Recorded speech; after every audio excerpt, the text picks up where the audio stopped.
Mae'r rhain yn ofnadw o syml i'w gwneud. Jyst prynwch becyn o 2 filo o'r siop a rhowch 2 o'r heinau ar y tro at ei gilydd gyda menyn wedi doddi.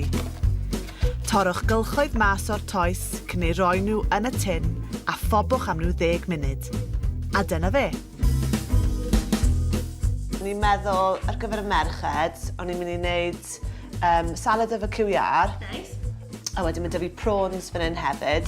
A wedyn mae 'da fi caws feta, olives, cucumber. So ni'n meddwl wneud 3 peth gwahanol i lenwi nhw efo. Hwna'n all right? Yeah, perfect.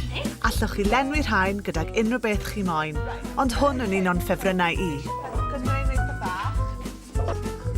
Mae caws feta ac olewydd yn mynd yn gret da'i gilydd. Jyst torrwch y feta ar olewydd, tomato a wynonsyn coch lan yn fach, ac ychwanegwch chydig o fynt. Cymysgwch y cyfan ac mae'n barod i fynd i'r cwpanau ffilo.